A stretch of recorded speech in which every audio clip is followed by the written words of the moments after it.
We're back. We're back.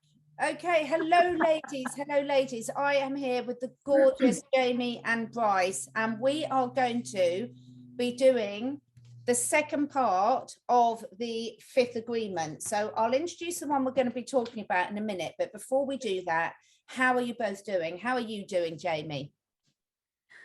I'm managing. You know what? It's been, it's just a roller coaster. Like we talked about last time, I feel very good about my healing process and strong some days, and other days I just cry and I just feel like just can't keep going. But I think that's pretty common. Yeah. Oh, sending you big hugs from across the pond. Oh, thank you. It is tough, isn't it? Oh. What about you, Brice? How are you doing? Well, for me personally, I was telling you, Kat, I'm tired today. I'm just really tired. And I don't know if it's my cycle. I don't know if it's like, but I am like, I was like I was moving in slow motion this morning, just kind of like, so, but I know, Jamie, you're in such down here and we're on the same landmass, but down here in the state of Georgia, I feel sorry for you guys. Like up in Canada, it's crazy what's happening. It's crazy. You guys are literally, I mean, out of all the countries in the world, you guys are literally getting hit the hardest, it seems. And I don't know why that is. I don't know why they want to punish you guys more than anybody else. I have no idea. But if you guys can hop the border, you have a house in Georgia to stay at. So thank you. No, I appreciate that. Get on that and come on over. Yeah, I really empathize with you, Jamie, because it's really, really, it's draining. It's been going on so long for you guys, and I've been sort of staying out of the drama of it all as much as I can. But I've seen a few very interesting things coming out about Canada and why it's happening. Probably not for this conversation because we want to put this on YouTube, but I'm not surprised it's draining. But like you, Brice and Jamie, I feel really tired today, and that's very unlike me, actually. And it's been a glorious day here and everything, but I think on a personal level I've had a lot of realizations come to light, which is going to be quite relevant to our conversation today. And I think my mind, body, and more importantly my heart really needs to process quite a lot of that information.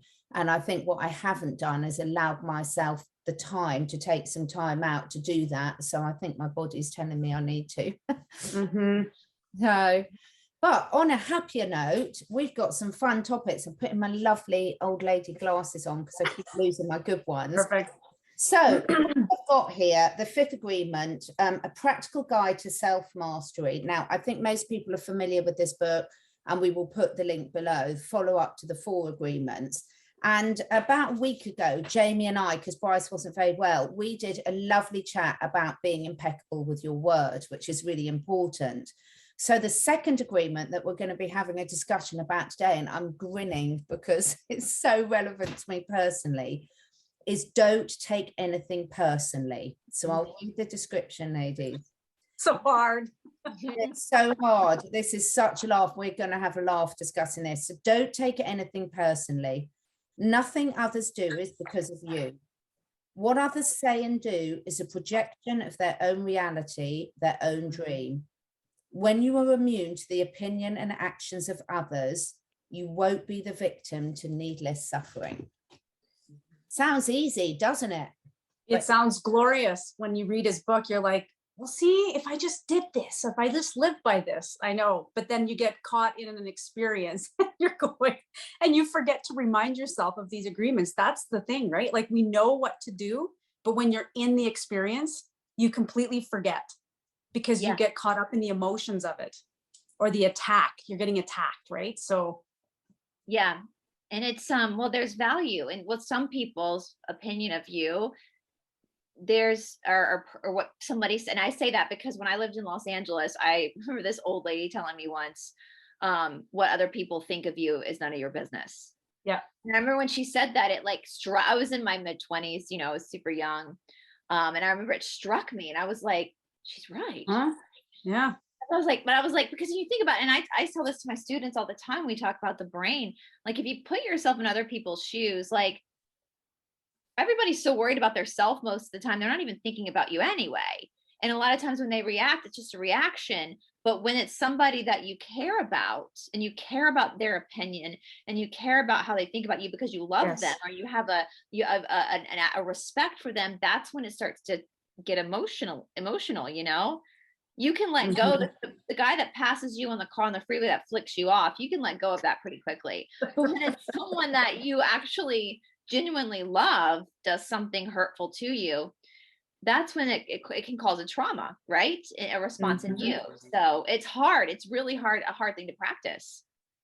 I think it's really fascinating as well. We were having a bit of a chat off screen, and it probably really annoys people when we say that, but we obviously do chat a lot off screen. And one of the things that's really become, it's so obvious, but we live in a time now where so many people are addicted to social media. And the thing is, it's so difficult because so many people are projecting an image that isn't really them. And then like that saying, you know, oh, what tangled web we weave when first we practice to deceive. So once you've put like a false image out to the world, it gets harder and harder and harder to abide by it. But also it's very interesting because like we're on YouTube at the moment, or we will be when we put it up. And of course, people make assumptions and think that they know you, but what they're seeing is a tiny, tiny bit of what we are projecting during these discussions. And of course, they don't really know you, but people are jumping in based on their view of the world, of making all sorts of assumptions, of course, virtually all of which are completely wrong. Oh, that's been the story of my life. I mean, somebody met me after a skating show. I used to tour with Stars on Ice, and they would meet me after a show, and maybe I just found out that my, favorite great aunt died, or I don't know, something in my life that wasn't great, and I wasn't as happy or cheery as they thought I would be. And now I'm a bitch, or Jamie's not very nice or whatever. I'm like, oh my gosh, like, not that I'm the, I am a very friendly person. I like everybody to start. It's like, you have to hurt me for me not to like you. So I'm a very kind, like I like people. So when I hear people calling me names and stuff, I go, wow, like you haven't even seen me be a bitch. Yeah. You think that's bad, right? No, you haven't seen anything. But look at how many discussions there's been on a lot of the channels and everything about discussing people that people have never met. And it's hysterical because we get to a stage where we people believe their own opinions about other things. This is why I love this book so much. We were discussing this last time, Jamie. Is because when they go through the scene in the book where you walk in and you watch your movie and you're watching yourself, and then you walk in and see the movie, you're the star, but it's from your mother's point of view, and then you see it from your boyfriend or girlfriend's point of view, and then your children, and then your boss, you realize that you're the same person, but you cannot change people's perceptions of you. If they've decided you're this, then it's so interesting. Jamie, you could probably relate to this, and maybe Catherine and I to a little bit of an extent, having platforms on YouTube. So when I, again, was living in Los Angeles, I was in my mid-20s, and I dated for a long time. I dated a man who was 15 years older than me. I have the propensity to go for guys who are a lot older than me. That's something I do. He was 15 years older than me. And he had been had acquired some fame in a rock band that he had. He was the lead singer. And I know a lot of singers and actors too will use stage names, and he had a stage name and he had his real name. I met him through work with his real name. No idea that he was this. I knew he dressed like a rock star. I knew he was in the music industry, but I didn't know he actually was a singer. And it wasn't until we started dating that I realized that he had this, that he was he was a really good, Anyway, so over time, I was exposed to I never saw anything. I want to just put that out. Never saw, he was not doing any of this stuff. I'm just going to put that out. Like, I don't even think he knows about, he wasn't that level. Right.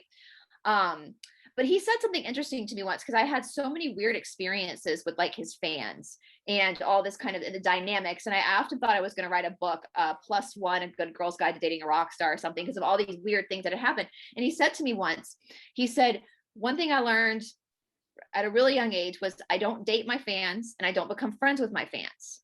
Because they have a perception of me that's not me. And when they get to know the real me, not the character I play on stage when I'm singing, but the real me, they're always disappointed. And it always turns into a drama because I haven't met their level of expectation as this lead singer of this band. And that's stuck with me. And maybe it's because I could see as a kind of an observer of this world, I could kind of see those dynamics, knowing, I mean, we live together, knowing him as him, and then seeing him be the fake name on stage singing.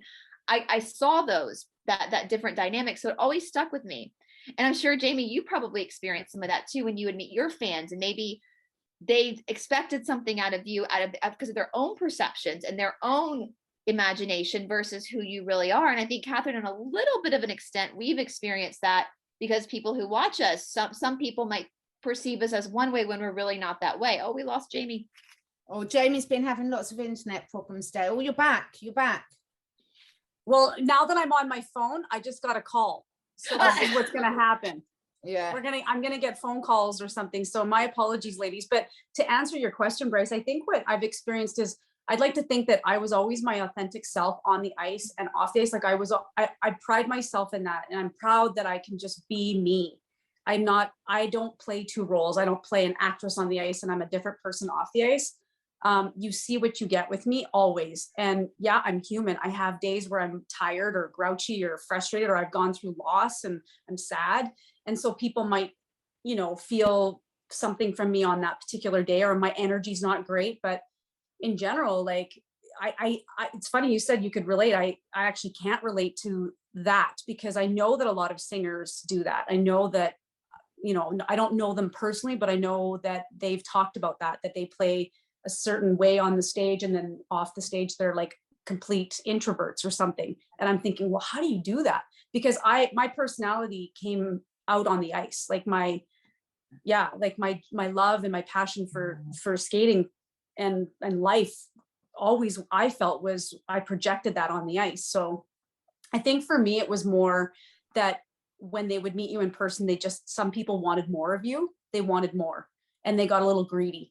And so when you sort of had boundaries, or you would pull back a little bit with certain people, because you'd start to see how people got a little bit attached, if you will, and you had to create boundaries. And so they'd get a little bit upset with that. But in general, I didn't have it like a rock star, right? Like we're not rock stars. So it was a bit different, but yeah.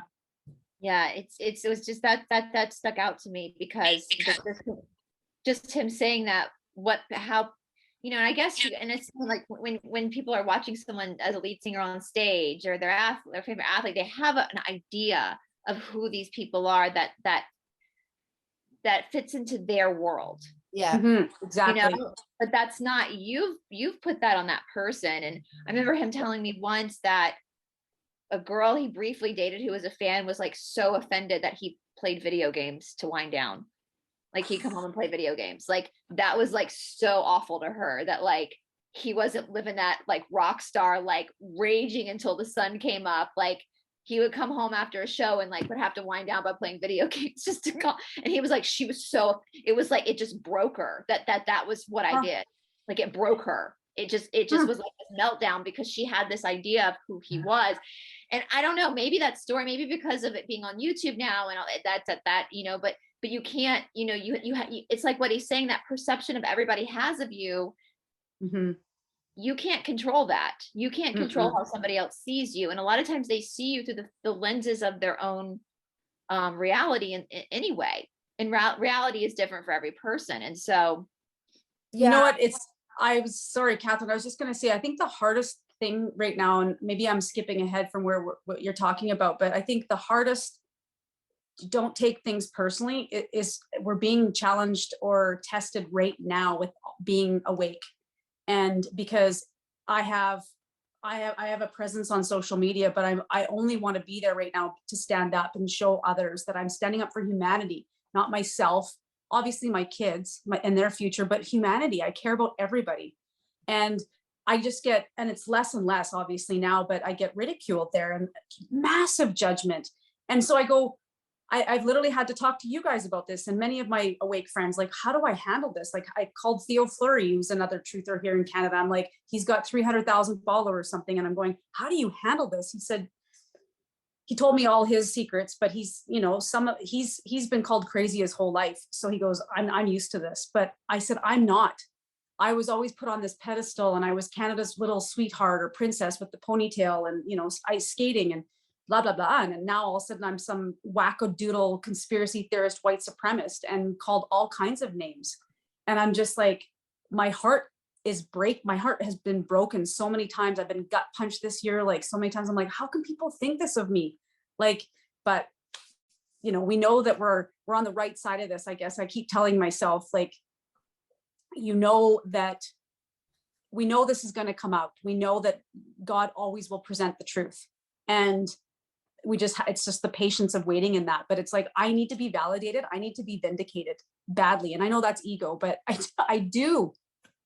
Yeah, so with you on that. And it's really interesting, isn't it? I mean, I can really empathize with that, Jamie. I think for me personally, I've been ridiculed for so long for standing up for my beliefs. You know, I've been sort of an animal activist, you know, an animal welfare activist for a while. And, you know, as a therapist, I go into a lot of places where people are convinced that their animal's so spoiled and they're doing the best they can. And all I see is the abuse that the animal's going through. Now, it's not intentional abuse, but how many narcissists and how many people are intentionally, it's the unintentional often that can be the most dangerous, actually, because if you're not aware of it even. And so it's really, it's that sad reality when you realize that you have to sort of develop not such thick skin, because I don't think my skin is such thick, but I think it's where 10 years later someone comes back to you and confirms that actually, even though they were really awful to you at the time, it changed the course of their life or their animal's life.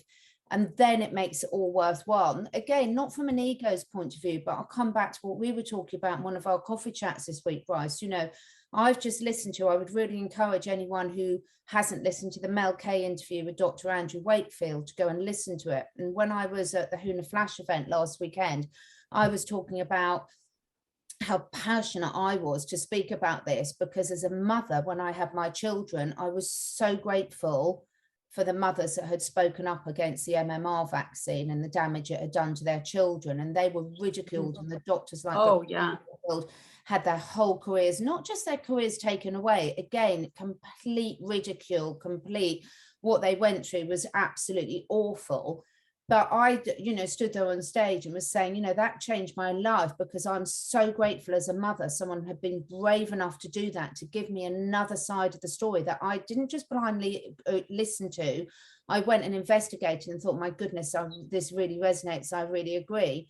And one of the ladies, the first lady to raise the alarm, was in the audience last weekend. And she came up afterwards and said, you've no idea how important that was to me, because my son 35 years ago was horrendously vaccine injured.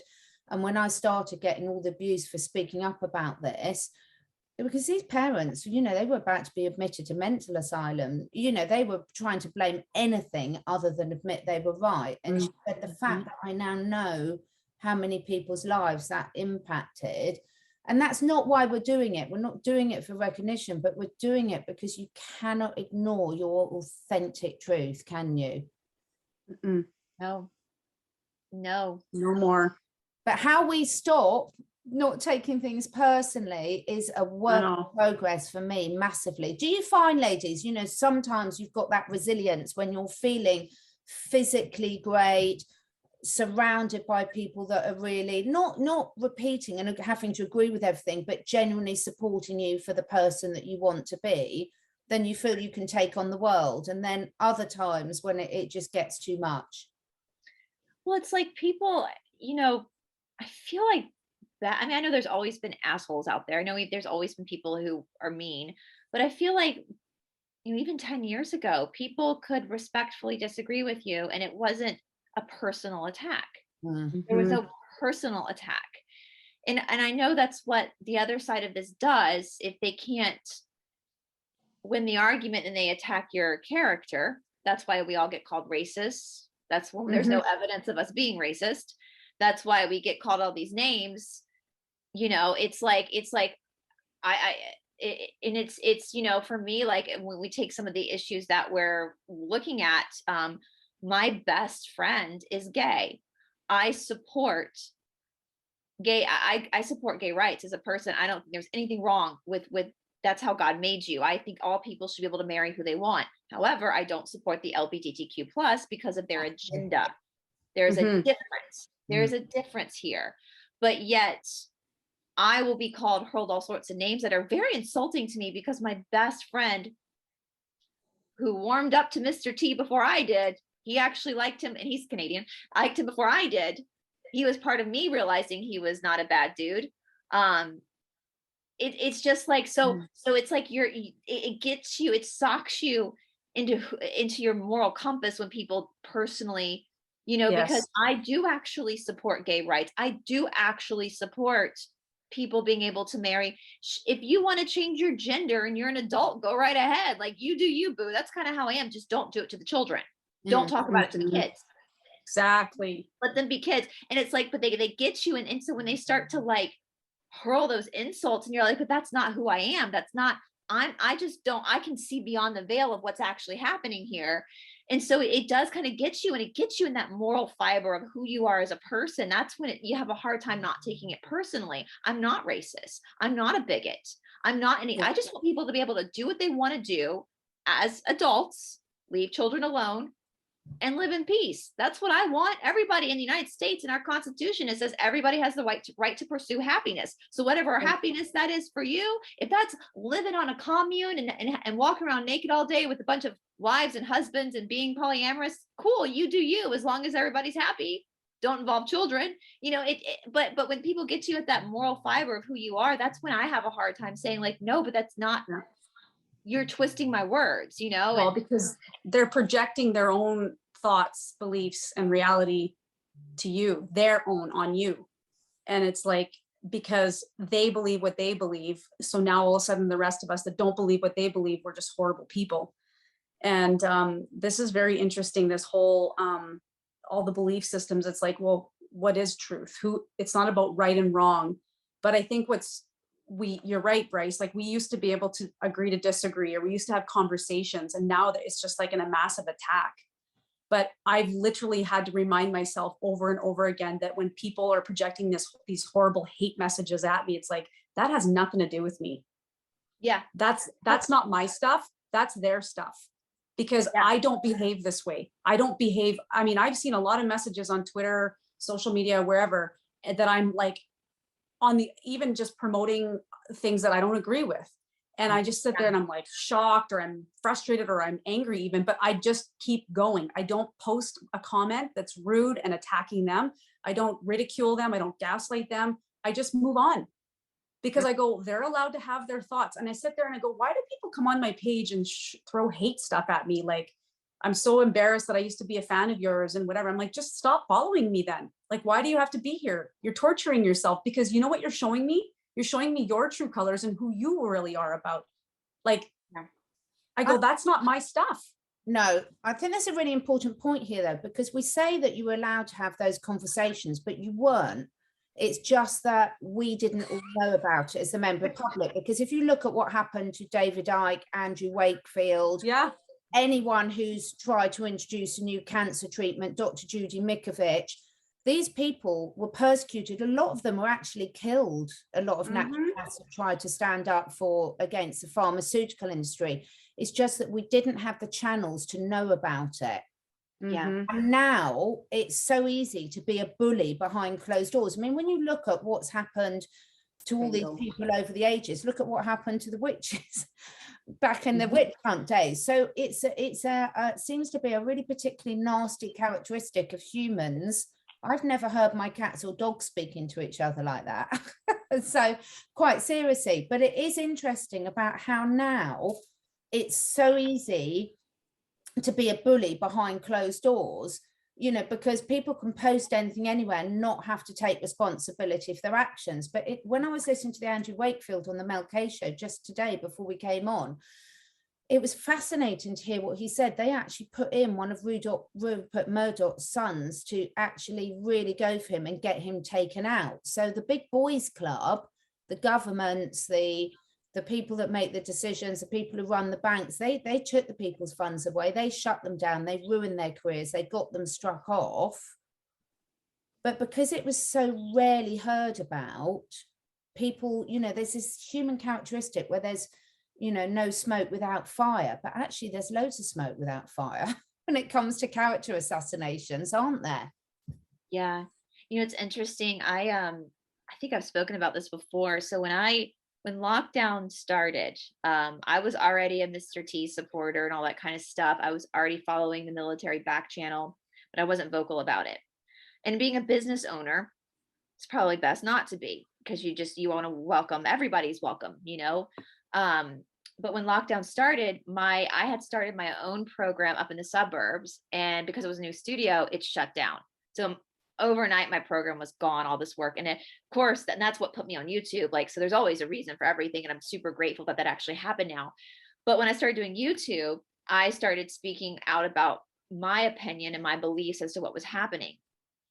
And in the yoga world, there's a lot of people in the yoga world that are very dead asleep, surprisingly, because yoga is about trying to see the truth through the illusion.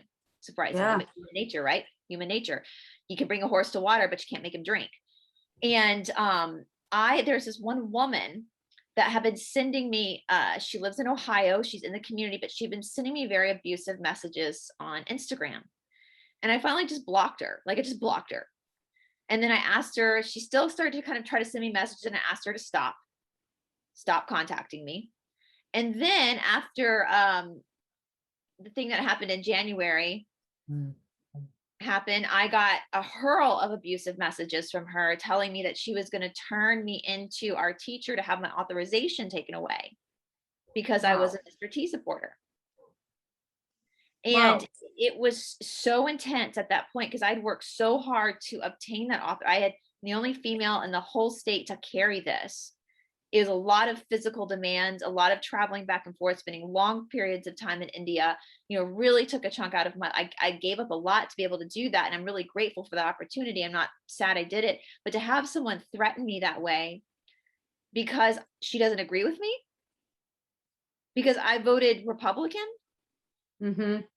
in this last election, and because I'm standing up against forcing people's businesses to shut down so that people can actually make money and live. I'm against all of this. So you think you have the right to turn me into my teacher so I could have what I earned taken away from me because you don't agree with me? Now, of course, whether she turned me or not, it hasn't happened. I still have my authorization. But I remember being just so like heaving crying over this abuse. And when stuff like that is so hard not to take personally. Right? Even though I knew in my head that this woman obviously is a narcissist, obviously at the lowest level, because what sane, healthy-minded person would ever do anything like that to somebody else, right? But I will have to say, you know what helped me too, my friend Jorn from Norway, he's not on YouTube, but he's a friend of mine that I know from India. And he was also, I noticed he was putting things on his social media that showed that he understood everything I understood. And so we started messaging more. And I told him what I had experienced, and he actually made a post about how disgusting that behavior was. And I don't know if he's watching right now. I don't know how much he knows how much his friendship meant to me during this time. Even though we were friends before, but just having that connection that we were both the same and believe the same. And he actually sent an open letter to our teacher in India, giving up his authorization because now our teacher in India is requiring and he said an open letter saying that he was returning it because he didn't believe in coercion. And the first rule of yoga is ahimsa, which is nonviolence, and coercing somebody into that's violence. And so it was a beautiful open letter he sent to Sharat saying he will continue teaching, but he's now distancing himself from that school because he's not going to coerce people to do an experiment. It's so interesting you said this, because it's so many parallels, because I was running a natural products online business, doing all natural products and advice for animals, you know, herbs, essential oils, and how to use them, what was good for what. And the authorities tried to shut me down so many times, and that's because competitors reported me because my business was doing so well. because obviously you're not allowed to make any natural claims about a product. So the government are allowed to say that this is safe for everyone and go ahead, pregnant women take it, hey, no problem.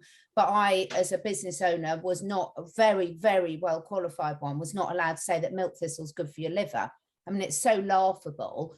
But it's really took it on. And interestingly, I just sold that business just at the start of lockdown. But I suppose that's why I've seen these things go on, and whether they go on at an individual level or a regulatory body level or a government level, they really have gone on so much. And what's really fascinating is when you look at what this is telling us, this message in this book, don't take anything personally. Nothing others do is because of you. What others say and do is a projection of their own reality, their own dream. When you're immune to the opinions and action of others, you won't be the victim to needless suffering. I mean, that example that you said, Brice, the examples we've all gone, it is so obvious when you hear them, how messed up the people that would do that to someone else. I can't even believe, I mean, in the UK, no, it would never even come up in conversation, apart from in posh men's clubs, what party politics you supported. It's just not, no one. Really? Oh, it's big in Canada. No, if you even mention Trump here. Yeah, I mean, yes, okay, I would get ridiculed for my friends for saying I believed in Trump, because all they see is the news that he made some obscene comments about women. But I'm talking about in UK politics. I wouldn't have a clue in which party any of my friends supported. It would just never, ever come up as part of the conversation. If I've never spoken about it because I've never taken any interest. But isn't it funny when you sort of look at this, is we know when we're talking it through rationally that it's the other person, it's nothing to do with us, but it's that, okay, why is it so hard to put that into practice? Exactly.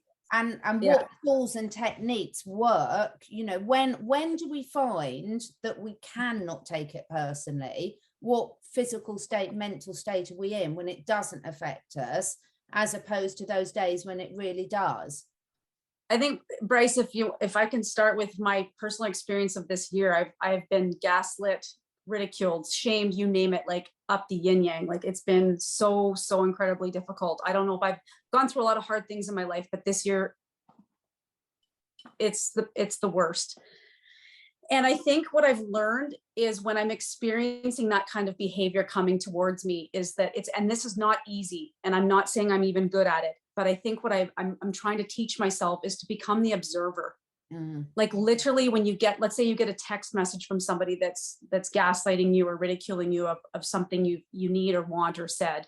And, you know, instead of responding right away, because you get to decide how you respond to that person, you can either ignore them because you don't want to take on that energy, but you can also come back when you pause and you become the observer as to why am I feeling this right now? And that's my own personal experience. Like, okay, I have a pit in my stomach right now. I feel like I'm going to throw up and I am getting attacked, and whatever your thoughts are, but ask yourself, like, become your observer. Why am I triggered to this? I'm triggered because this is triggering from my past, right? But it's like, it's still not really that person. It's their shit, but it's triggering me. So when you become the observer, you're able to you can calm yourself down and go, this isn't about me. You know, I'm just going about my business, minding my own business, doing what I believe is my truth. And then you can come up with a response from that. But if you just respond, if you just react, that's where I get into trouble. And then I get into like this, and then it's like, you're no better than them. Yeah. And I got into name calling because I want to defend myself. But when you become the observer, you get a different result. That's what I'm finding. That's yoga. That's what the whole Yoga Sutras is about. Become the watcher. Yeah, that's another good name. Your life is the watchable, and you're just the watcher. And I mean, I struggle with that too, because my anxiety, we've talked about this. I do struggle with catastrophe thinking. So of course, like if I had a friend come to me and tell me the story I just told you guys, I would tell my friend, well, that's not going to happen. Like, right? No one has the power to take what you've earned away from you. But in that moment, and being so abused to the point where you feel like you've just been kicked over and over and over again, and you've done nothing.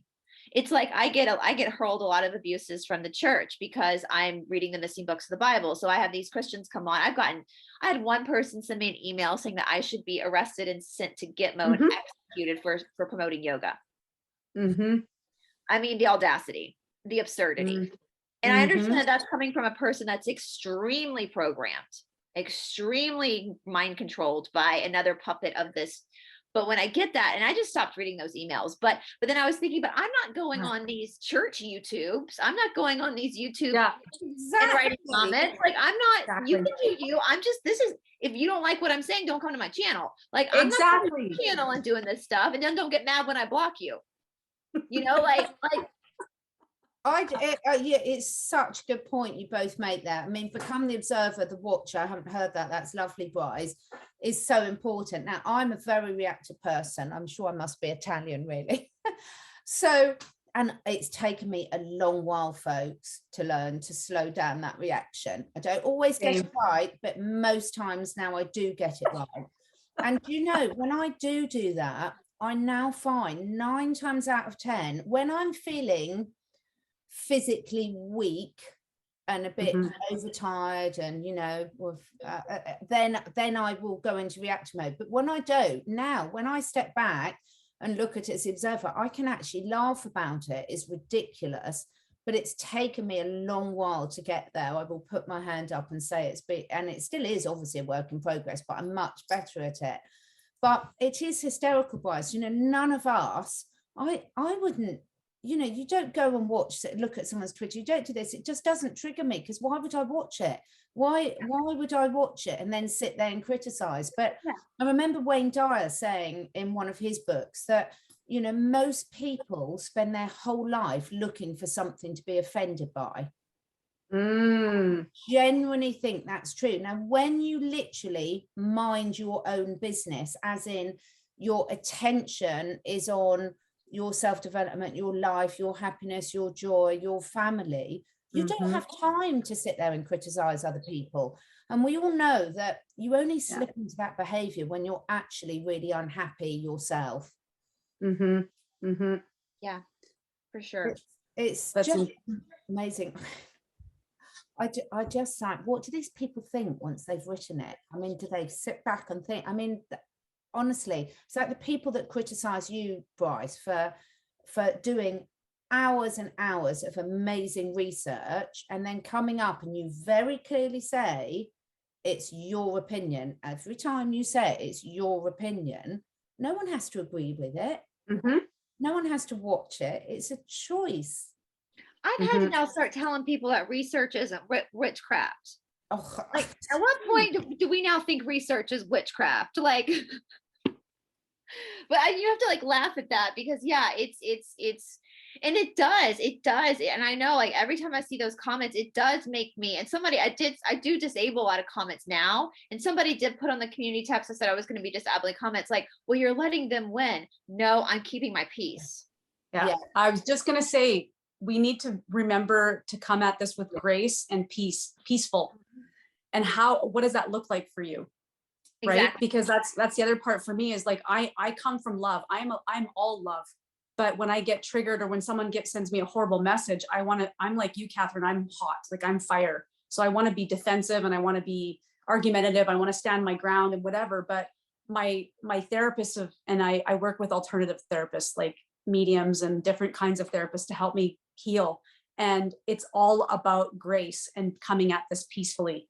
How, you know, and then when you can respond from that place, it actually irritates the abuser or the person that's coming at you. It irritates them. So just remember that when you're thinking about, because there's a lot of people listening right now that are getting those kind of ridicule comments or gaslighting. And remember that, like, become the observer or the watcher. And then how would I respond if I was coming from grace or being peaceful, showing that person that you're just at peace with where you're at. You know, I think that's powerful. Yeah. It's like, then they look at you and they're like, they want to call you crazy and they want to call you all kinds of names. But when you come back and you're just so calm and you're very graceful, it's like you're disrupting them hugely. And I've experienced it recently. It's fun, actually. I mean, I go out wearing a tail. How could anyone call me crazy? What's wrong with you people? Where's your tail? What happened to your tail? Did you lose it in trauma?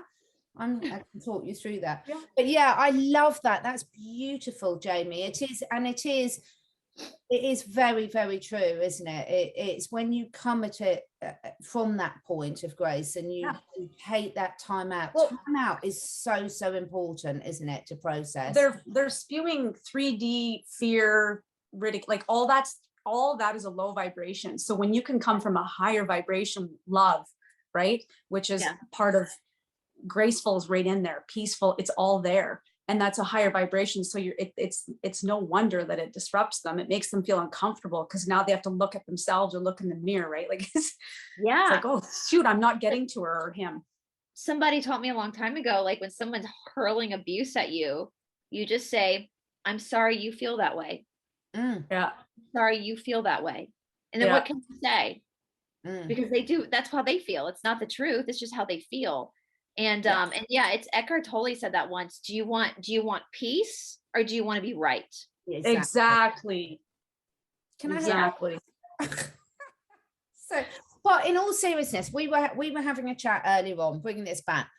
I think it's so, so important that people do question. You made a lovely example on one of your videos that we were talking on last week, Brice, where you said someone had left a really respectful comment and you'd said, yeah, I'm really happy to see that. And I think this is the other problem, is people react and put something down and then they say, well, I didn't mean it like that. Well, we'll take a bit of time and look how it will come across to someone else, because actually if you put something that's really quite blunt and rude in there, what response are you expecting to get back? So if there's coming back to take responsibility for your actions and looking, did you say something, write something, act in a way where you were looking for a fight, or were you looking to genuinely have an open conversation, resolve an issue, send with love? And I think this is where I think when I look at this, you think some of the examples you just given, Jamie, it's like, it's so obvious the people that reacted it or wrote those initial texts or said those original things, they were looking for a fight. You couldn't possibly I call something down like that and not exactly. I call BS on that. I didn't mean that. I call BS on that because I go, you mean it may not be authentically who you truly are, but in that moment you're triggered. And so you're just angry and you're going to write exactly what you think. I've just done the same thing with someone in my life recently. And I said horrible things, but in that moment, I felt it. Oh yeah. I was angry. And then after it all happened, I was just like, Jamie, like, okay, this is a lesson. Like, you need to learn to not behave like this. Reacting it's not who you are. You're not like that. That's not all those words and those mean things that you said to this person. It's someone close to me, but they came at me with horrible things too. And so I got to fight back. Right. But it would have been so awesome to be able to do what I said and become the observer and come from grace and just respond in a very polite way. It would have been over. Right. But people saying I didn't mean it that way. Of course you meant it. You're triggered and you're angry. Yeah. Own that. Where's everybody's accountability and responsibility in this? Just own it. I've been a jerk too in my responses to things, but I'm trying to be really careful on social media because my whole point is not to, there's shaming on both sides, the truther side and the other side of this. And it's disappointing. It's unfortunate, but I'm trying not to shame people like for doing things. Right? It's not about shaming. We're all human. We're all brothers and sisters. We're supposed to be loving each other, but I'm just trying to create awareness. And I don't like it when our side is shaming the others and making fun of them and whatever. I will say it's challenging at times. I'm going to be real because it's like so frustrating. How do you not say this? Yeah. But I do my best. And that's really what this is about is, everyone listening, don't shame yourself either about not being good at this, because I've done years and years of work around this and I'm still not great at it. Because of my personality, I grew up in survival mode. And again, we go back to a lot of this agreements. I listen to it and it's like, well, we behave based on our beliefs and our thoughts, but it all comes from our childhood or our adolescent years, from traumas that we've gone through, experiences that we've gone through. So just know it's a work in progress. Even the best of the best, Wayne Dyer even talks about how he's not perfect at it. Massively, massively. And when you can admit that, and you can admit, you know, it's like when you, if you say, to someone, yeah, sorry, I fucked up. Yeah. I was gonna say, conversation over. on top of like, so when you hurl those nasty things at somebody and you have that moment of when they snap back, wouldn't the world be a better place if you just picked the phone up, called someone, and heartfeltly apologized? Mm-hmm. Then we wouldn't have to take it personally, because if we actually took accountability for, I mean, even for me, even though like we're saying don't take things personally, if there's somebody that I generally care about, and I've learned that I've hurt their feelings, it hurts me that I hurt them. Like I'm mad at myself because I do generally care. And so the first thing I want to do is talk to that person and like apologize and have them know that I didn't, you know, maybe I said something bad in that moment, but I actually don't feel that, you know, it's like, but I think that goes along with the narcissism we see on social media. Is like people have forgotten their pride, their ego is too big to actually apologize, to actually, you know, say I'm sorry. It's I mean, there's people that have hurt me and pissed me off that they were to call me and say, I apologize and I'm so sorry. It would be a game changer. We had this conversation last week, didn't we, Brice, in private? It's that's all it takes. It's like, but it's so important, like you were saying with your boundaries, like, isn't it funny that someone could see you switching off your comments as letting them win? I see it as good. You've recognized you need a time out. You all need time out. And what you do is you mature and you learn some of these skills and you do the self-work and you learn from your mistakes, is you recognize you need time out before you get pushed over the limit. And that's a brilliant skill for us all to learn. So when I saw you do that, I thought, yay, well done. Good for you. Yeah. It's your channel. You can do what you want there. You can do whatever you want. The sad thing is, I've said this so many times, and I think, Catherine, you're kind of the same way. Like, I open my channel because I want to hear what other people have to say too. Like, this is not just the Brice show. Let's see what I want to hear. And I've learned so much from our subscribers who've left incredible comments. They have given me other avenues to look down in my research. Like, I feel like it is a team effort. And so I always feel bad turning the comments off. But when you get so many violent comments from Christians, and for my case it's the Christians, it's funny, I never get a death threat from an atheist. I've said that before. Atheists never send me death threats. It's only the Christians that do that. Telling you you're going to go to hell, telling you that you're terrible because you're doing this research and you're reading the missing books of the Bible, like how dare you, which, hello, logically that's censorship. To tell someone they can't read something is exactly what the media is doing. Same thing, you know. There's only so much you can read before it does affect, before you do start taking it personally. And so how do you stop it? You just block it.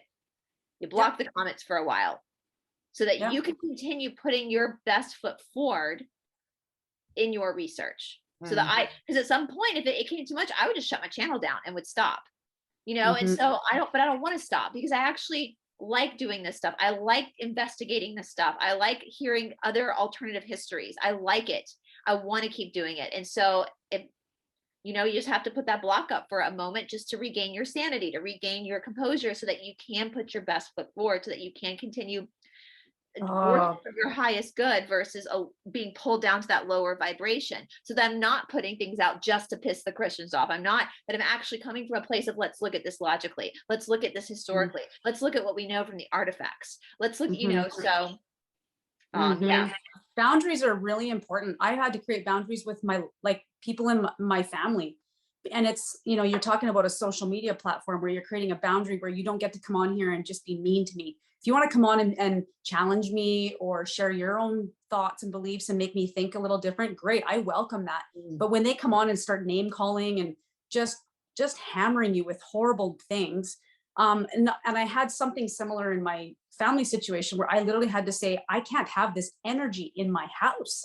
Yeah. So my house is it's like your platform. It's like, you're not allowed in my home.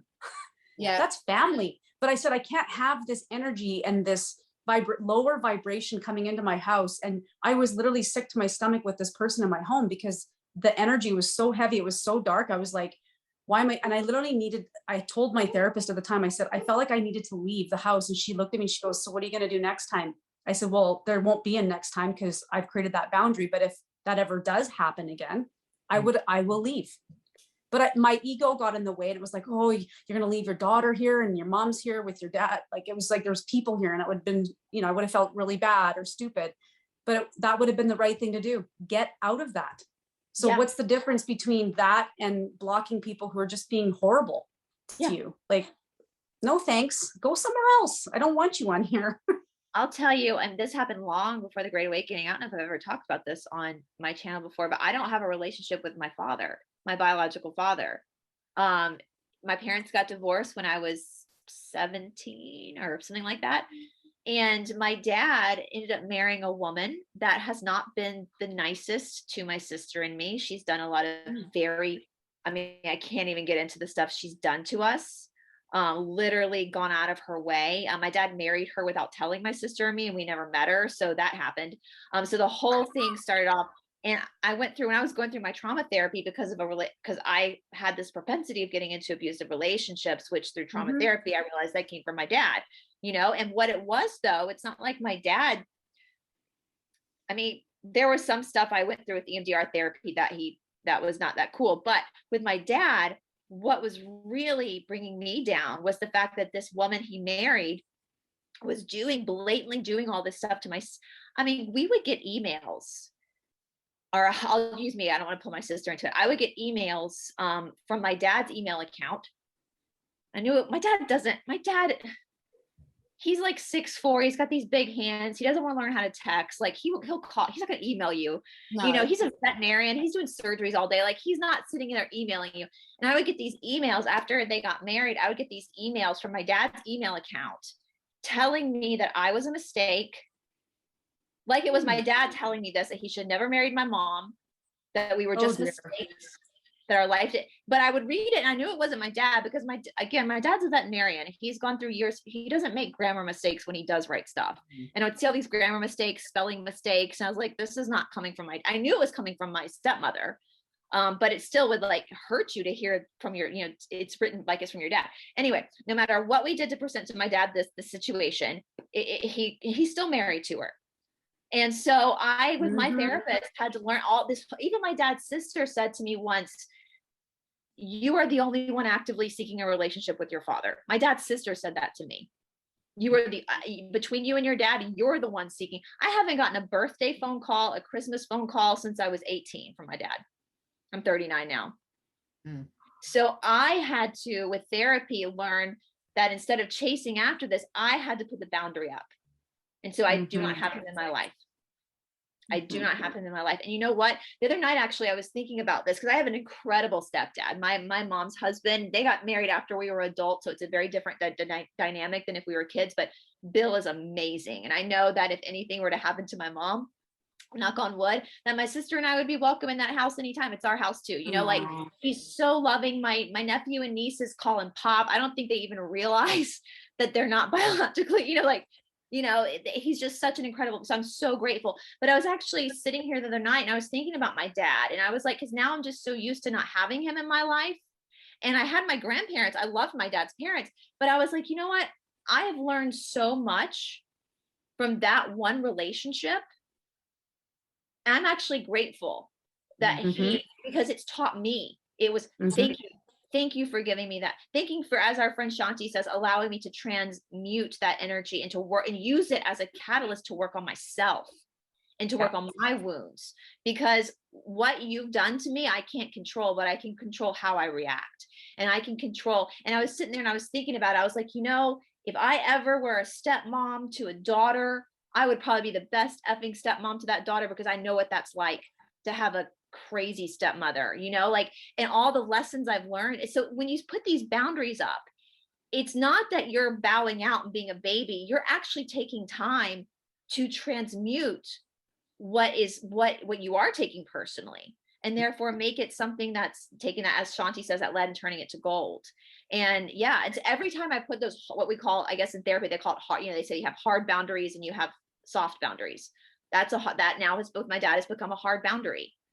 Because you have allowed a woman, and I'm not a parent, but I have Ravi, I have my dog, I have my nephew and nieces, and I look at the way that he's allowed this woman to treat us, and I would never I would never allow someone to treat my dog that way, treat Robbie that way, or treat my nieces and my nephew that way.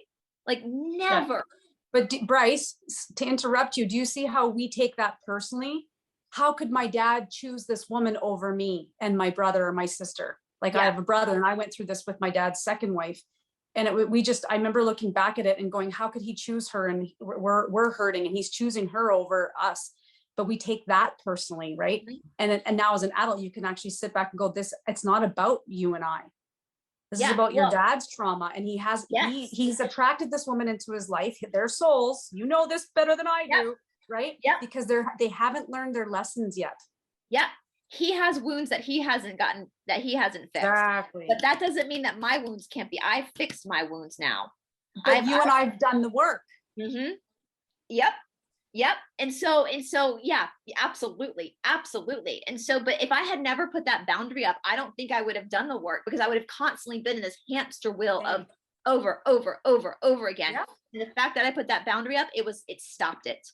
And then I can sit back and settle into that. And, and then I love my dad's family. I loved my grandparents so much. I'm so grateful that I had my granddad, my dad's dad, who passed away a few years ago. He keeps coming in through channelings. Like even our friend Stephanie was doing a session with Tamara, and my granddad came through. Like so I'm so grateful to have them, and their son, my dad, I'm so grateful for him too, because he gave me the greatest gift, because I did take it personally. Yeah. But because that I got to transmute it. Yeah. So if there was one, I'm just conscious of the time. I love all these stories, because what I hope everyone's seeing, is how difficult this is. This agreement is really difficult. We're laughing about it. We've probably all cried about it and think, but it's work in progress. But what we are seeing is it's really important to work through it, because at the end of that tunnel, when you master this one, there is freedom, isn't there, ladies? There is freedom. And I do know people in my life, I'm not going to name their names, but they live their life like this. They genuinely do not care what other people think. It's amazing. And they are the calmest, most peaceful people I know. So it's worth it. It's worth everyone watching to. Well, and doesn't Miguel even say, like, when we are living in those states of like taking it personally, making assumptions, when we live in that, we're living in mental hell. Yeah, literally. And so I admire the people, I admire the people who don't care about what people think of them, and they don't make assumptions. I admire that. And that's what I thrive to be like, because they're not living in mental hell. They're not. I mean, they're still human and they have feelings, but it's like, they're able to work through it so much quicker than some of us. Right. And I really, that's my goal. That's my whole goal with my healing this year and moving forward now, is to really live these agreements, like really work on that. It is. I'd love to come back to these discussions, in a few months' time and say my solution. I was going to say, I've got two solutions, going to go around the table and sort of say, right, one bit of advice. So one solution is, if we all from now on dress up as guinea pigs, it's impossible to be nasty to anyone that looks like a guinea pig. That's one solution, unless you're in a country with each them. But my other solution, in case that doesn't appeal to you, is breathing. We talk about it the whole time, but that allows you that time to get out of the reactive state, and you can do it anywhere. No one needs to know you're doing it. So developing some breathing practices at work to calm you down before you punch. For me, journaling is very powerful, and not just writing it out. Like, and I mean, write out exactly what you're thinking, you're feeling, and it can be horrible. It can be the worst of work. Like, just write it out, write it on paper and burn it. You have to burn it, because I have childhood trauma when my sister burn it my diary and read it out loud to everyone. Yeah. So burn it. You are awful, sisters. Yes, that I've had to let go of that trauma. It took me a long while to start journaling again after that. Well, and I read my sister's diary. Okay. Did you? I never had diaries. I read my sister's diary, but I didn't tell anybody. I kept her secrets. I still remember, if Rebecca, if you're watching, I still remember who you had a crush on in first grade, because I read your diary. So I still remember. I remember. So yeah. it's not really journaling, I guess. I mean, you can journal. For me, journaling is also like visioning. For me, journaling was my vision. That was how I kept my vision alive. But it's more about just getting your negative thoughts on paper, getting it out of your head, and you can even read it back again and then burn it. And it even works when you're wanting to respond to somebody, you do it 3 times. So you write out your first thoughts, how you want to respond, and it's often not very pretty. The second one's going to be a little more gentle, and the third one's often the one that you want to send. Yeah. Because you've lessened that anger, right? And the emotion behind it. Yeah. Yeah. Yeah. Any final tips from you, Brice? I would say too, it's so funny you were talking about people who are able to live their life that way. Not in all cases, but in some cases, those people have gone to the edges of mental hell before they actually taught themselves how to bring themselves back to a place of equanimity. So don't feel like because you get caught up in that trap that you're failing. There's a great saying that I love that says a religious person is a person who's never seen hell. A spiritual person is a person who's been to hell and back again. Like sometimes you have to go through the taking it personally and the craziness in order to decide yourself that you're going to break through, because no one can save you from your mental bondage but you. You know, that's it. And so if you find yourself in that situation where you keep falling for it, that's okay. Just acknowledge it when it happens. And it's like something Shanti told me once that I've been using, which I think is brilliant. She says, you know, okay, thank you for this experience. Thank you for this experience. Thank you for this. It's an opportunity for me now to heal you've now allowed me another opportunity to heal myself more, you know, to work through my triggers. Did Catherine get raptured? All else fails. Yes. I just suddenly thought my daughter and I have just taken up kickboxing. Awesome thing. Always do a little bit of boxing in a safe place, not with the person who respond, and then respond. Works wonders. Or hockey stick, I used to find worked really well too. Oh yeah. I know of somebody telling me once in a group therapy, they had a beat up dog bed, no dog in it, but a dog bed and like a Nerf baseball bat. And people in the group therapy would come pick the bat up and just smack the crap out of the dog bed. Yeah. I mean, if a therapist is telling you to do that, go get yourself a Nerf baseball bat and don't whack your dog or just whack at your bed or something, you know, and just get that aggression out, because video yourself doing it and send it to the person that's triggered you, and I promise they'll never say anything horrible to you ever again once they see you behave like that. Laughter is a really good result of this. Laugh at yourself, laugh at when you're at. I mean, the amount of times I've messaged Brice and said, you never guess what, and then I read it back and I think, oh God, you've done it again. But you do need to laugh at yourself and have fun. And I think we should revisit this in a few months' time, ladies. Yeah, let's do it. So below, let us know, in all seriousness, what works for you, because this is something a lot of people find challenging. And if you found something that really works for you, please share it with us. Yes, please. We'll be very grateful. Because we all need help. Yes. We should get Liz to do just to help. One flew over the cuckoo's nest right here. Yeah, I need help. Oh, thank you so much, ladies. It's made me feel a bit better because this was very relevant to me today. So thank you so much. Yeah, me too. And we will be back probably in a week's time with a third agreement. Do you all want to know what's coming for the third agreement? Catherine, I do want to say, because this is my second time with you now doing this, and I just want to say this book was so important to me years ago. I want to thank you for bringing this forward again, because it's so important right now.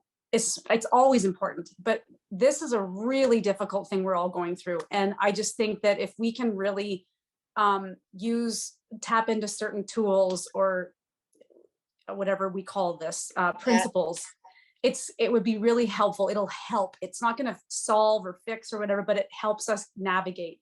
And I just want to thank you for including me in this. I feel so grateful because you two women are you're amazing. And we do know, we are seeing a lot of true colors come out right now, and we don't know who to trust. We don't know what to watch.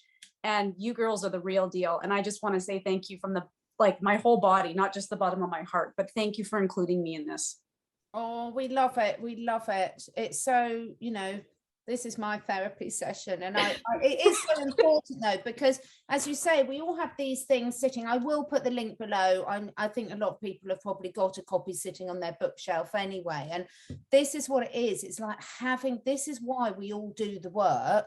And we all admit we're very much work in progress, because when you've got those tools in your toolkit, when that crunch time comes, you've got something that you can take out of that toolkit and remind. And I took this on holiday and I didn't realize when I packed it just how much I needed it again. And it's like these simple things are so important. So thank you, ladies. Thank you, anyone who's what's the third one, Catherine? You were going to read my interrupted you. It's just because I'm so tired I have to put my glass on. This is going to make me laugh as well. Don't make assumptions. Find the courage to ask questions and to express what you really want. Communicate with others as clearly as you can to avoid misunderstandings, sadness, and dramas. With just this one agreement, you can completely transform your life. That's going to be a really good discussion. Oh, so many good stories with this. Well, that's one thing I will say. My dad, the one I don't have, when we were really little, he used to tell us all the time, don't assume. Assuming makes an ass out of you and me. I was probably like a small child when he used to start saying that. So that was the one thing as parenting advice that he gave us that is solid. So that's a good one. So come back and join us next week, everyone, if you enjoyed this. Thank you if you've taken the time to sit through it. I hope you've enjoyed it as much as we have. And, you know, we're all work in progress and we're pleased to be. Take care. Bye, guys.